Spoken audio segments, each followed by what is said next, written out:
আসসালামু আলাইকুম everyone. Revenge গল্পের 7 নম্বর পার্ট। তো চলেন শুরু করা যায়। সময় যখন খারাপ হয় তখন মানুষের ঘর থেকে ফোন চুরি হয়, আবার বাইকে করে ফোন চুরির জন্য থানায় জিডি করে বাইরে এসে দেখা যায় বাইকটাও চুরি হয়ে গেছে। সব কষ্ট মিশে মসজিদে আল্লাহর কাছে কিছু চাইতে গেলেও মসজিদ থেকে বের হয়ে এসে দেখা যায় জুতাও চুরি হয়েছে। আশরাফ সাহেবের যেন একের পর এক খারাপ সময় আসছে সামনে। নিজের অর্থ আর ক্ষমতার অহংকার যেন ধুলের মতো গুঁড়ো হয়ে যাচ্ছে। আশরাফ অফিসে আসতে ম্যানেজার জামির হাজির। জামির এসে বলে, স্যার আমি আজ সকালে ইনভেস্টরদের লিস্ট বের করেছি। ট্রাকের মালামালের মধ্যে যাদের প্রাণ ছিল তাদের মোট ড্যামেজ ক্লাইম দাঁড়াবে প্রায় 50 কোটি টাকা। এছাড়াও ট্রান্সপোর্ট, ইন্স্যুরেন্স আর স্টোরেজ হিসেব মিলে পুরো 70 কোটি টাকারও বেশি। আসব যেন শুনে না, শুধু কপালের ঘাম মোছে বলে, ইন্স্যুরেন্স তো করা ছিল। জামির তখন বলে, দুঃখিত স্যার, সেই ফাইলটা আপনি সাইন করেননি, ওই ইন্স্যুরেন্স পলিসি অ্যাক্টিভ হয়নি। ট্যাক্স ছাড়ের আগে ফাইনাল ভেরিফিকেশন সাইন লাগতো, সেটা হয়নি। আশরাফ তখন বলে, মানে এবার চালানে ইন্স্যুরেন্স ছিল না? জামির মাথা নিচু করে থাকে, কিছু বলতে পারে না। কিছু সময় পর বলে, এখন ইনভেস্টরদের টাকা দিতে হবে আমাদের। আপনার অ্যাকাউন্টে এখনও 19 কোটি আছে, কিন্তু তাতে কিছু হবে না, ব্যাংকেও ফান্ড কম। আশরাফ দাঁড়িয়ে উঠে হাঁটতে শুরু করলো পাগলের মতো। এখন কি করা যায়? ব্যাংকের লোনের পাবলিশ। আশরাফ তখন বলে ওঠে, ম্যানেজার বলে ওঠেন, বিস্ফোরণ ডিটেলসের কারণে এখন ব্যাংক কোনো রিস্ক নিতে চাইছে না। আমাদের প্রস্তাবে তারা আগ্রহ দেখায়নি, আমি চেষ্টা করেছিলাম। আশরাফ তখন বলে, তাহলে আমি কি করব জামির? আমি একা কীভাবে সব সামলাবো? জামির তখন বলে, স্যার একটা অপশন আছে। আপনার নারায়ণগঞ্জের যে জমিগুলোতে নতুন ফ্যাক্টরি প্ল্যান করেছিলেন সেগুলোর কিছু অংশ আপনি নিলামে তুললে ভালো দাম পাওয়া যাবে। অন্তত 30 থেকে 35 কোটি টাকা আসবে, ইনভেস্টরদের টাকাও কিছু শোধ হবে। আশরাফ তখন বলে, আমার বিজনেস রিপিন্ডুটা কেটে দিতে বলছো জামির? আমি কিভাবে সব হারাতে দেবো? আর কোনো উপায়? জামির তখন বলে, স্যার আপনি সব হারাবেন না, অন্তত সময় পাবেন, বাকিটা আবার গুছিয়ে নিতে পারবেন। আর সেকেন্ড কোনো উপায় বলতে কোনো কোম্পানির সাথে শেয়ার ডিলে যাওয়া, কিন্তু এখন আমাদের মতো কোম্পানির সাথে টেম্পোরারি কোনো কোম্পানি ডিলে যাবে না, তাই নিলাম ছাড়া কোনো উপায় দেখছে না। চুপচাপ বসে পড়ে আশরাফ, কী করবে বুঝতে পারে না। একের পর এক ফোন আসছে, ইনভেস্টর, ডিস্ট্রিবিউটর, পার্টনার্সরা কল করছে। তাদের একটাই বক্তব্য, আশরাফ সাহেব আমাদের পণ্য পড়ে গেছে, আপনি এখন এক্সপ্লেন দেন টাকা কবে ফেরত দিবেন, না হলে আমরা মামলা করব, আপনার কোম্পানির বিরুদ্ধে ক্লাস অকশন ফাইল করব, আমাদের 10 জন একসাথে আদালতে যাব। এসব শুনতে শুনতে আশরাফ সাহেবের যেন ঘুম খাবার সব বন্ধ হয়ে গেছে, কেউ যেন পাশে নেই। অথচ যখন তার ক্ষমতা, টাকা, সম্পত্তি সব ছিল, মানুষের যেন অভাব হতো না, কিন্তু আপাতত পাশে দাঁড়ানোর মানুষ তিনি খুঁজে পাচ্ছে না। এখন নিজেকে আয়নায় দেখে চোখ লাল হয়ে গেছে, চেহারায় আতঙ্ক বিরাজ করছে। এই লোকটা এতদিন ভাবতো আমি দেশের টপ বিজনেসম্যান, আর আজ একটা দুর্ঘটনায় যেন সবকিছু শেষ, মাথাটা যেন তার কাজ করা বন্ধ করে দিয়েছে। জামিল চলে যায়, একা বসে আশরাফ টেবিলে মাথা রেখে ভাবছে তার কতই কিনেছিল। কিছু সময় পর জামিল হন্তদন্ত হয়ে আবার আশরাফের কেবিনে ঢুকে, স্যার আরেকটা দুঃখ সংবাদ। আশরাফ তখন তার ম্যানেজারের কথা শুনে বলে, আবার? আশরাফের করুণ চেহারায় জমিনের চোখে লাগে, কিন্তু তারও যে কিছু করার নেই। আশরাফ বিজনেস মার্কেটে যেমনই হোক স্টাফদের কখনো বেতন মাগি রাখেনি, বরং সবাইকে বেশ ভালোই বেতনই রাখতেন। এই জন্য জামিলের বড্ড খারাপ লাগে, সে তার বসের দুর্দিনে কিছুই করতে পারছে না। আশরাফ সাহেব দীর্ঘশ্বাস ফেলে বলে, বলো আর কি বাকি আছে? জামির তখন বলে, সাব্বির যে আপনার কোম্পানির কয়েকজন টেকনিক্যাল অফিসারদের কিনে ফেলেছে, আর তারাই আপনার এক্সপোর্ট রিপোর্ট, কিছু গুরুত্বপূর্ণ লাইসেন্স ফাইল, এমনকি আপনার টেক্সট ফাইলের ডাটা বিক্রি করে দিয়েছে সাব্বিরের কাছে। সে এসব মিডিয়াতে মিথ্যাভাবে ছড়াচ্ছে। আশরাফ তখন বলে, কি কি বলছো সাব্বির? জামির তখন বলে, হ্যাঁ স্যার, জাস্ট বিজনেস মিডিয়া নামে একটা নতুন রিপোর্ট বলা হয়েছে আজব গ্রুপের ভিতরে দুর্নীতির সোট, ইনভেস্টরদের সাথে প্রতারণা, এসব ছাপানো হয়েছে। আশরাফ তখন বলে, সে আমার পেছনে লেগে আছে, কারণ আমি তার ফিউচারে বাধা হয়ে দাঁড়িয়েছিলাম। আমি জানি সে আমার সব কিছু ধ্বংস করতে চাই। জামির তখন বলে, স্যার এটা থামাতে না পারলে আপনি আইনগত দিক থেকেও বড় সমস্যায় পড়বেন। আশরাফ তখন বলে, আর কি কিছু জানো? জামির তখন বলে, সাব্বির আপনার এক পুরনো সাপ্লায়ার কোম্পানির সাথেও কন্ট্যাক্ট করেছে, তারা এখন থেকে আপনার কোম্পানিকে মাল সরবরাহ থেকে বন্ধ করবে বলে জানিয়েছে। তারা এখন সোলারহুব কোম্পানির সাথে কাজ করবে। আশরাফের কপালে ভাঁজ পড়ে গায়ের ঘামে তার দামি জামা ভিজিয়ে দিয়েছে, ঠোঁট শুকিয়ে গেছে। তার মাথার মধ্যে বাজছে, সাব্বির তুই কি আমার শেষ করেই ছাড়বি? ছুটির পর সবাই চলে গেছে, অফিস ফাঁকা। আশরাফ চেয়ার থেকে উঠে চালার ধারে গিয়ে দাঁড়ায়। ঢাকার আলো ঝলমলে শহরটাকে দেখে মনে হয় সব আগের মতোই আছে, কিন্তু তার ভিতরের শহরটা আজ ধ্বংসস্তূপ। মনে পড়ে যখন প্রথম একটা ছোট্ট ট্রেডিং কোম্পানি খুলেছিল, তখন রাজ্যকে কাজ করতো, নিজের স্বপ্ন নিয়ে ভাবতো। আজ এত দূর এসে যখন সে দাঁড়িয়েছে, তখন যেন এক ঝড় এসে সবকিছু ধুলির মতো উড়িয়ে নিয়ে যাচ্ছে। তার চোখ বেয়ে অশ্রু পড়ে, নিঃশব্দে ফিসফিস করে, আমি কি সত্যি হেরে গেছি? দিনগুলো একসময় বদলায়, যেমন বদলে গেছে অর্ক। একসময় সে ছিল বড়লোক বাড়ির গরিবের কাজের ছেলে, এখন সে এক সফল বিজনেসম্যান। দামি গাড়ি, চোখ ধাঁধানো অফিস, ঝুঁকঝুঁকে স্মার্টনেস, সব মিলিয়ে এক আত্মবিশ্বাস রূপান্তর। কিন্তু সে বদলে যাওয়া অর্ককে যখন প্রথম দেখেছিল অরুণী, তার নিজের চোখেই বিশ্বাস হয়নি। এই ছেলেটা কি সত্যিই সেই অর্ক যে একসময় আমাদের বাড়িতে কাজ করতো, যাকে আমরা কত তাচ্ছিল্য করেছি? শরীরটা কেঁপে উঠছিল ওর নিজের ভাবনায়। তখন সে জানতো না এই অর্ক একদিন তার রাতের ঘুম কেড়ে নেবে। সময়টা সন্ধ্যা, সূর্য নেমেছে, বাতাসে একটু একটু শীতভাব। আরুণী রেজের রুমে আয়নার সামনে বসেছিল। সাজতে ইচ্ছা ছিল না, মুখটা যেন নিষ্প্রাণ হয়ে গিয়েছিল। হাতে ফোন, স্ক্রিনে অর্কের আপলোড করা লাস্ট একটা ছবি।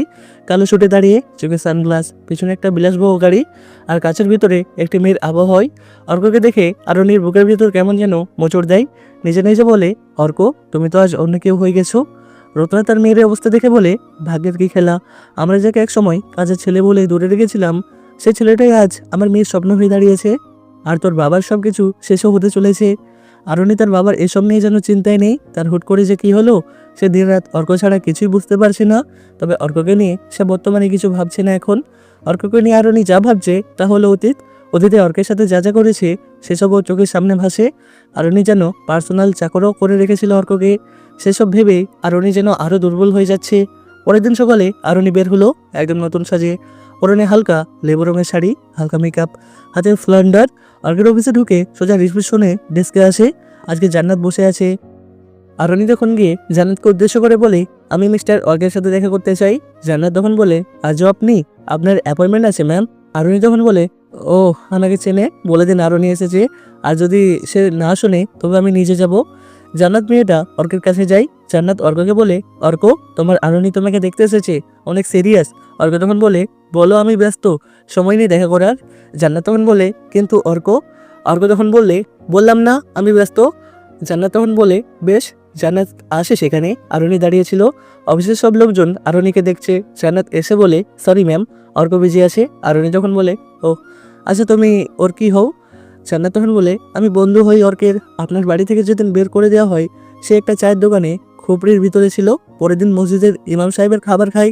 আমার ভাই মাসুদ মসজিদ থেকে নামাজ পড়ে বের হচ্ছিল। অর্কের কথা শুনে সে বলেছিল তার থাকার জায়গা আর খাবারের মতো কিছু নেই। আর সে সময় ভাইয়ের একটা দোকান ছিল ইলেকট্রিকের, সেখানে ভাইয়ের একটা ছেলের দরকার ছিল। ভাইয়া ওকে নিয়ে আসে, কিন্তু অর্ক কাজেও ভালো পারে। সে দোকান পরিষ্কার থেকে শুরু করে কাস্টমারদের সাথে সুন্দর করে কথা বলা, জিনিস সারিয়ে বা নতুন করে সেট করা সবাই পারত। ভাইয়ার ভালো লেগে যায়, সে ভাইয়াকে থাকা ও খাবারের ব্যবস্থা করে দেয়। আমি সেখান থেকেই জানি তাকে। আমি কতবার ওর জন্য খাবার এনেছি বাড়ি থেকে, দুজনে পাশাপাশি গল্প করেছি। ওর একটাই স্বপ্ন ছিল, বড় হতে হবে। তা সৎভাবে সে জানতো এই শহরে কেউ স্বার্থ ছাড়া কিছুই দেয় না। ওর প্রবল ইচ্ছা। আর আমার ভাই ছোট ছোট ইনভেস্টরদের মাধ্যমে অর্ক আজ এখানে এসেছে। সে পুরনো কিছুই ভুলেনি। অর্ক ভালো ছেলে আরোডি, সে সবাইকে সাথে রেখেছে। আমার ভাইকে একটা সাইড বুঝিয়ে দিয়েছে, আমাকে ম্যানেজার, রিসেপশনিস্ট সবই বানিয়েছে। সে হার মানেনি, তাই সে এখানে। আর তুমি তাকে বুঝোনি, তাই তুমিও আজ এভাবে এখানে। দেখো কি হয়। জানাজার কথা শুনে আরুণী কেঁদে ফেলেছে, তবে শব্দ হয় না ওর কান্নাই, নীরবে কাঁদছে। শেষে আরুণীও বলে, ও আমাকে দেখতে চায় না আর। জান্নাত এই প্রশ্নের উত্তর জানে না। আরুণী আর দাঁড়ায় না, মাথা নিচু করে ফিরে যায় আরুণী। আরুণী দিন দিন অস্থির হতে লাগলো। প্রতিদিন একবার করে অর্কের অফিসে যাওয়া, কখনো অজুহাতে মেল পাঠানো, কখনো বিজনেস প্রজেক্ট নিয়ে আলোচনা করে চলে, দেখা করার চেষ্টা, সবার জন্য এক এক উদ্দেশ্যই। আমি তোমাকে চাই অর্ক, তুমি আজ আমার অহংকার ভেঙে দিয়েছো। তোমার কাছে আমি মাথা নত করতে রাজি আছি, কিন্তু এসবে কাজ হয় না। আজ আরুণী সাহস করে অর্কের ফেসবুকে একটা মেসেজ পাঠাই, অর্ক আমি জানি তুমি এখন অনেক ব্যস্ত, অনেক বড়, এটাও জানি তুমি আমার মেসেজ দেখবে। ব্যস্ত ঠিক আছে, তবু আমি কি একটু সময় পেতে পারি কফির জন্য প্লিজ? অর্ক সিন করে, কিন্তু কোনো উত্তর দেয় না। ওদিকে অর্ক একা বসে ব্যালকনিতে, হাতে কফির কাপ, চোখের দিগান্ত ফেরা রাস্তা। পাশে প্রতিদিনের মতো জান্নাত বসে। অর্ক বলে, জানো জান্নাত, আরুণী আমাকে বলতো তুই ছোট লোক, কাজের ছেলে, তোর কোনো যোগ্যতা আছে আমাকে ভালোবাসার? কুত্তার বাচ্চা, যা শর্ট সামনে থেকে। জান্নাত তখন বলে, এবার দাও, যা হবার হয়েছে তো। অর্ক তখন বলে, আরুণী সেই কথা আজও আমার কানের বাজে। জান্নাত তখন বলে, বুঝেছি। অর্ক তখন বলে, তুমি ভালোবাসো আমাকে আরুণী, আজকে কেন? এখন আমি কোটিপতি হয়েছি বলে? এখন তোমার চোখে আমি সমাজে মনোজনক বলে, যোগ্যতা অর্জন করেছি বলে ভালোবাসছো? না, আমি তোমাকে ক্ষমা করতে পারবো না কখনোই। জান্নাত তখন বলে, কী সব বলছো, একটু রিল্যাক্স হও।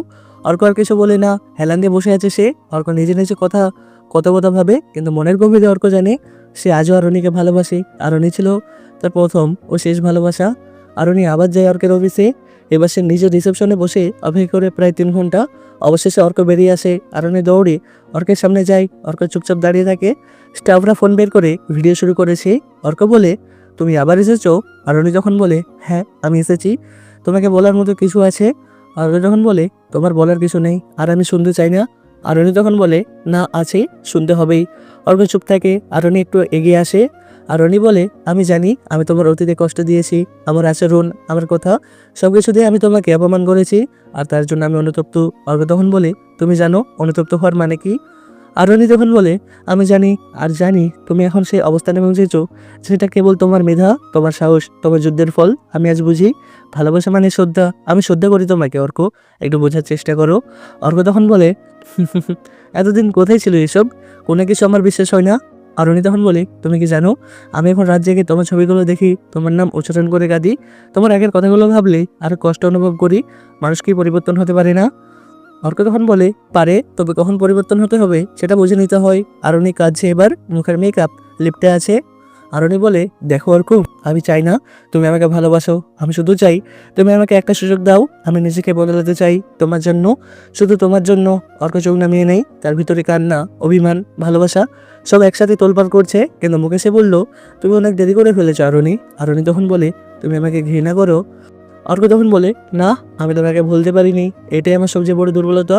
আরণির চোখ জলজল করে ওঠে। আরণি বলে, তাহলে একবার একবার আমাকে ধরে রাখো, আমি আর ছেড়ে যাব না। আমি তো আর সেই অহংকারী মেয়ে নই, আমি এখন শুধু আরণি, তোমার হয়ে যেতে চাওয়া এক মেয়ে। অর্ক এবার আর একটুও থাকে না, পাশ কেটে চলে যায়। আরণি দাঁড়িয়ে থাকে সেখানে চুপচাপ, ভাঙা হৃদয় নিয়ে, কিন্তু মুখে একটাই কথা, আমি হাল ছাড়বো না। যতবার তুমি দূরে যাবে ততবার আমি তোমার পিছু আসবো। আমি তো ভালোবেসে ফেলেছি অর্ক তোমাকে। জান্নাত মেয়েটা এগিয়ে আসে, আরণির পাশে দাঁড়ায়। আরণির প্রতি তার মায়া জাগে। সবাই এগিয়ে এসে আরণিকে সাপোর্ট করতে থাকে।